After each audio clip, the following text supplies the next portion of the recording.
Hello, everyone. Welcome to Better Talks. I'm here today with a special guest, John, and I'm going to allow Mr. John to introduce himself to us. Well, thank you, Brian.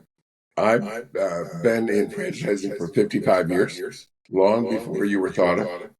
I was at the University of Buffalo working, and I took an H&R Block tax course, loved it, and 12 years later, I was running 250 H&R Blocks. It was 1981. My dad was CFO of a public company. He decided we should computerize taxes. So we both quit our jobs and built the first tax software for an Apple computer. No one wanted it, way ahead of its time. Got blessed and found a company in Virginia Beach called Mel Jackson Tax Service. Mel had died, and we bought 6 offices from his widow. We changed the name to Jackson Hewitt, merged the two companies, went public, and 15 years later sold it for $483 million. I had a 3-year non-compete, but my non-compete didn't cover Canada because Jackson Hewitt had never gone to Canada. And having grown up in Buffalo and done tax returns there, I knew the Canadian tax system. So we opened Liberty Tax in Canada. And within 3 years, Liberty Tax became one of the top 100 retail chains in Canada. So now I built one of the top 100 in US and one of the top 100 in Canada. When my non-compete ended in 2000, came back to the United States. Now I had to compete against myself, my own name, my own people, my own system. And yet, not only did we grow faster than Jackson Hewitt, we grew faster than them and H&R Block combined. We opened 4,000 offices in 12 years, top 10 fastest growing franchisor ever. And again, a public company worth $500 million. So I founded 2 public companies worth $500 million.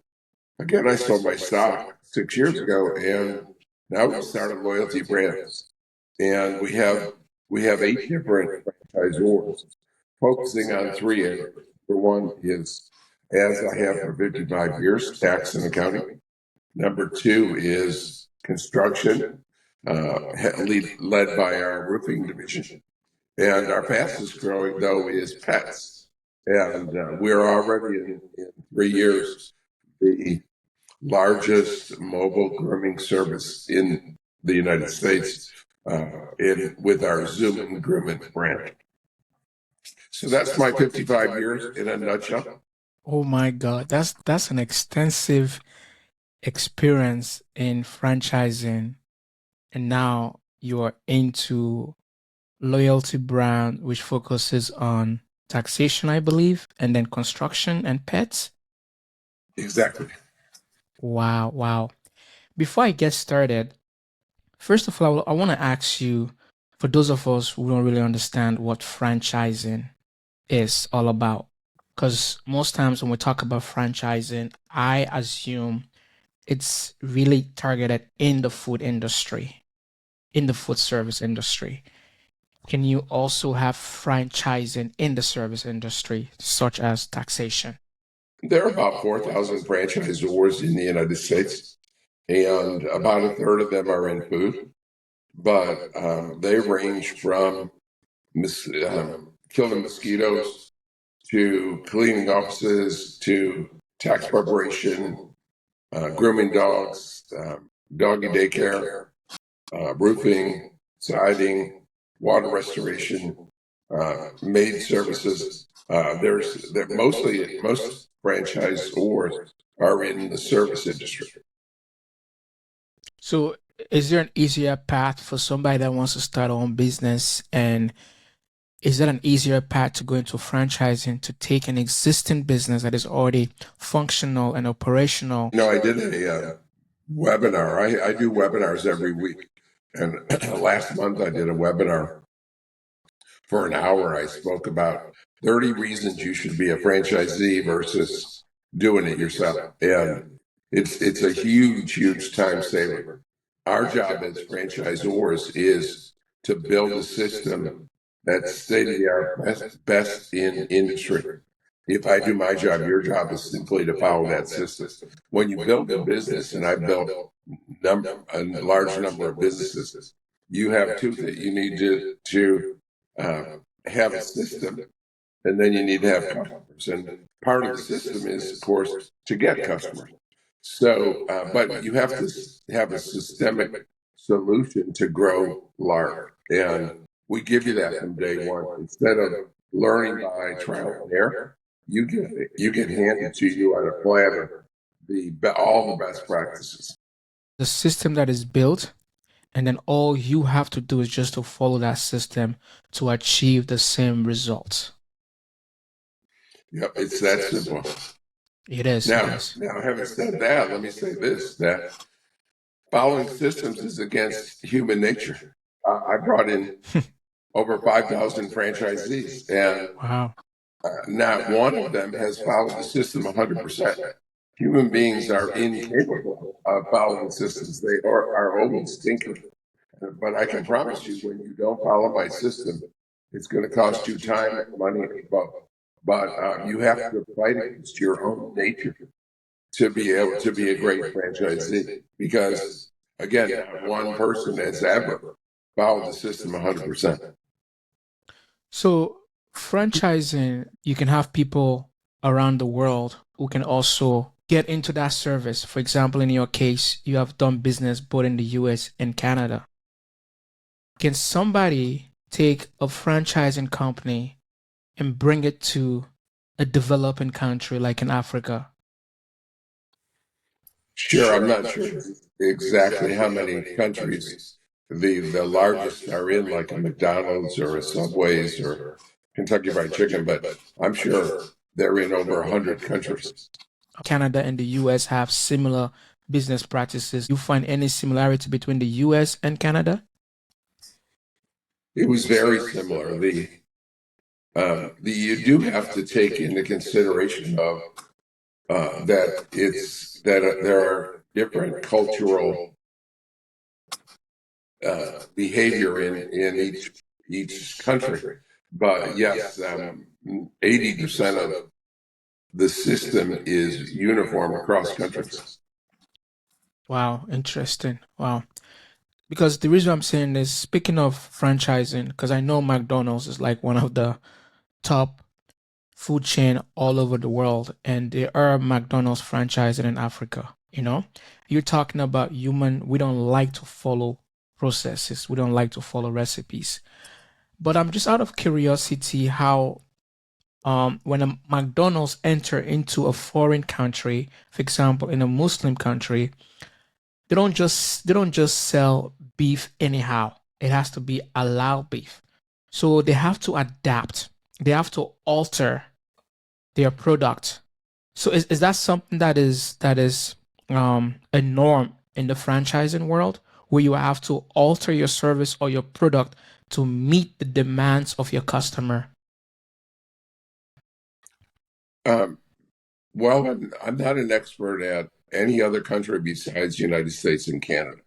Okay. But if we're talking about, for example, we're talking about the U.S. It's a neighborhood by neighborhood battle that the we copy McDonald's and Burger King. McDonald's spends $35,000. They do a demographic study, and they find a location. Burger King doesn't spend anything. They just get next door to McDonald's. And in the like manner, with there are 9,000 H&R Block locations in the country, and wherever there's a H&R Block and not an A tax, then there's going to be an A tax. But every neighborhood is different. It could be made up of different demographics. It could be 40% Hispanic. It could be 25% Haitian. It could be 30% African. We have different demographics, and you have to serve the neighborhood because the customers travel less than 10 or 11 minutes from where they live to where they file. So one of the most important ways to serve a neighborhood is to have the people in the neighborhood work at the location. Yes, yes. That's a fantastic answer. You're absolutely right. For example, here in Canada, because Canada is also segregated. When you see Tim Hortons like McDonald's, one of the top food chains in Canada. When you are in the Indian or the Chinese community, the people that work in that community are Indians. So having the people to work in that company that serve the community that they're similar with. Exactly. So it's a benefit to the community in several ways. Absolutely. Now, speaking of accounting and taxation, franchising, while you were doing that both in Canada and the US, what are some of the tax challenges that you face? Because I know in Canada the rules might be different, and I know the gap, the accounting principle is universal, and I know the Canadian taxation might be completely different from how tax is being processed in the US. So, what are some of the challenges and the opportunities and the similarities that you face with both countries? Well, in a way, it wasn't a challenge in the sense that every one of our employees in Canada that sat and did tax returns was Canadian, and so you and all of our training courses were Canadian tax law. So we just think of it that to hire employees, the best way to do that is to run a tax class and teach people to do taxes. You're just teaching different laws in U.S. versus Canada. So it wasn't a challenge. It was only a challenge if we thought they needed help from a U.S. person when they don't. We just hired local experts, and it's sort of like if you went to if you had a gourmet restaurant and you open in the U.S. I don't know anything about being a chef, but I would hire gourmet chefs, and I'm sure they would have different dishes and skills than if I hired a gourmet chef in West Africa. Mm, wow, wow. So really what you're saying, because you mentioned hiring the people in that community that your business is operating is essential because they know the community, they know the business ethics, they know the business practices of that country. And you give a profound answer when it comes to taxation. You hire Canadians who understand the taxation rules of Canada, hire somebody in that community who lives in that community to serve the customers of that community. So, pretty much in essence, what I'm getting here from is that hiring the right people. Yeah, that's true universally. In every industry, it's all about people. What are some of the experiences and transferable skills that you have acquired within your lifetime in business? There's so many lessons. There's no training in the United States to be a CEO. And Mm. so I've been a CEO for 42 years. Wow. And it's and I and the my school is called the School of Hard Knocks. The school of making mistakes. And they Wow. say people that have made the most success have had made the most mistakes. So Mm. since I've been blessed with enormous success opening 10,000 offices in two countries in just my first two companies, Wow. um, I've made more mistakes than probably anyone you'll ever meet. So I learned from my mistakes. And one of the things I learned, Brian, was that you can't change people's attitude.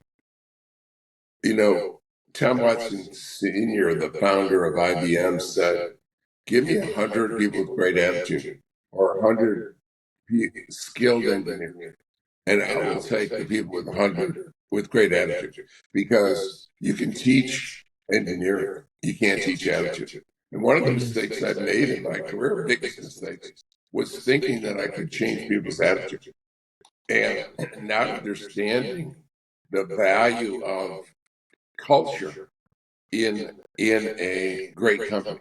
The greatest companies have great culture. You can't have great culture without great attitude. And so the lesson is culture is a real asset. So one of the biggest lessons is you don't hire for skill, you hire for attitude. And you're not always going to be right. I mean, people will fool you. They'll pretend to have a good attitude to get hired, and then you'll find out they don't. And so get rid of them when they don't have a good attitude, because you can never. I've never changed one person's attitude in my whole life for a long period of time. I mean, I did it for a week or a month, but you can never change their attitude. So culture is king. Hire for attitude instead of hiring for skill. Wow, wow, wow. Thank you so much, Mr. John, sharing this. And this is very profound. Attitude and skill. And as you mentioned that being a CEO, there's no textbook out there, and you have learned throughout your life based on so many mistakes. And one of the things that you mentioned is that you cannot change people's attitude. And obviously, people can sharpen their skills, people can acquire skills. It's either you have it or you don't have it when it comes to attitude. So, one question I want to ask you is that being a CEO, it's a great responsibility because you are the driver of your company. As you mentioned about the culture, you are the one that set the atmosphere of the culture. You are the one that set how people are going to respond to the vision that you provide. And as you said, there's no textbook out. You just have to learn. And there are certain qualities or characteristics of being a CEO, to my understanding, is number one is interpersonal skills, which is people skills, decision making, problem solving, communication, and vision. And in your case, you mentioned people, the attitude of the people that are working with you. So now, how do you go about communicating the desired vision or the desired picture that you want to see for your organization to the people that are working with you? I learned a valuable lesson about 30 years ago. I was sitting in church, and the minister said, "Every one of us sins every day." And I said to myself, "Okay, I do, but he's admitting that he does." It didn't occur to me till a few months later to translate that into business. And I was driving along, and I said, "Oops, if every one of us is violating God's 10 commandments every day, then our 10 principles that I was at Jackson Hewitt then, they're violating our principles, because if you're not going to listen to God, you're certainly not going to listen to John Hewitt." And so I learned a valuable lesson. In order to have a great culture, you had to make a commitment to set an example and help people stop violating the principles. And so we came up with some things that we did different that I've never seen at other companies too. And for example, we started a culture committee Mm, that measures culture. We had pads made up with blank sheets of paper that had it had each of the on each page it had the 10 principles and a checkbox and a place to put someone's name and an explanation. And so you would write we call them mission moments. You would write an employee up for, most of the time it was for honoring a principle and doing well. But occasionally it was for violating a principle. And so, for example, we had a silly rule at Jackson U, and I allowed my CFO to put it in place, that his staff could only talk to franchisees from 2 to 4 p.m. And a franchise somehow got through the switchboard at 4:20. And she said, ooh, I can't talk to you. It's after 4. And she hung up the phone. And so someone gave her a principal violation. Uh, mm, the CFO went crazy and said, no, she was following the policy. Well, no, principles trump policy. And the our mission statement is happy, successful franchisees. And that doesn't make someone happy hanging up the phone on them because of your silly policy. So I learned in that whole story, I learned how to emphasize following the principles. And you were right saying that it starts at the top. No one's going to be more principled than the leader. Wow, wow. And thank you so much again because everything really start with you as the CEO or as the leader. As you said, yes, you can have all these principles or the values of the organization, but if you're not an example and people don't see you reflecting what your company values or what your company mission statement is, and then you as the CEO or you someone in a place of authority, you're not implementing these things and you're just voicing it out or you just have it on the wall, people are not going to take it seriously. So the onus is really upon you as the CEO to really leave out these principles that you want the people working with you to implement in your organization. Yeah, there's if there's a principle of treat people respectfully, and the leaders doesn't follow that, then no one else is going to follow that. One of the failures that you have had that set you back completely, but you were able to come back. So I want to hear your comeback story from any great failure that you want to share.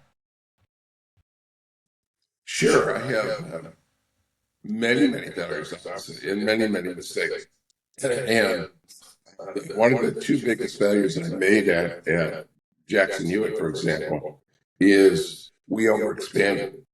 And it would take me a lengthy amount of description and time to tell you how it happened. But we added too many offices too quickly. We went from being in 9 states to being in over 30 states in one season, 1 year. Wow. And we almost went bankrupt. And so the good news is that we're in a seasonal business and we almost went bankrupt, but we needed to get from April to January. And we were able to, we cut most people's, every executive's pay was cut in half, or a couple, including myself, went without being paid for 9 months. And we had to take all kinds of actions to and tighten our belt to get through that very difficult time period of 19 May of 1988 until December of 1988 to make it into the next tax season when we harvested a great crop and didn't have that solve the problem. Tell us more about your new business. I believe it's Loyalty Browns. What is it that you guys do? Franchisor of 8 different brands, and again, the three industries: accounting and tax, Yes. and construction. And I'm most excited about pets, and because I've learned in 55 years of tax preparation, the industry's grown by 1% a year. It's recession resistant. It's always growing. You don't have to buy a cup of coffee, fancy cup of coffee, but you have to file your taxes. So that industry's been recession resistant. But pets has just gone crazy in the United States. And I call it the humanization of pets Wow. over the last 5 to 10 years. Now pets are being treated like children. And in fact, many 20, 30s, 40-year-olds are having pets instead of children. And they Wow. treat them like a child. And, if they, heaven forbid, they need a surgery or something, I mean, they'll go without eating to make sure that their pet has enough food or an operation or the medicine they need. So there's a humanization of pets going on in the United States. In the last 4 years, the amount of money spent on pets has doubled, and it's predicted over the next 5 years to double again. And in our dog grooming business, wherever you go in the country, and you ask, and let's say you're in Toronto and you call and say, "How long will it take my pet to be groomed?" It's 3 weeks or more. The demand is incredible. Wow, wow, wow. Just out of curiosity, because I know most of your experience is in taxation. So, did you see a niche in the market for pet grooming that you and your team are pretty much entering into? That's exactly what we saw. We looked for other industries to compete in that Wow. were what are the hottest industries. And the first one we found was senior care, Hmm. and but the second was pets. I'm a big fan of books. Sometimes I like to ask my guests to share with me their three tops business or self-help books that have really shaped their professional life and business life that they can share with the audience. In school, they don't teach you about the four most important things. They don't teach you about God. They don't teach you about significant relationship with another person, like husband and wife. They don't teach you about raising children, and they don't teach you how to get wealthy. And so, I would say that as far as relationship, obviously with God, it's the Bible. With relationships, it's and children, it's Dale Carnegie, how to influence and make friends. And there's the Rich Dad Poor Dad. In the first 60 pages, you learn why most people don't get wealthy and a few do. So I would say anything Dale Carnegie and Rich Dad Poor Dad.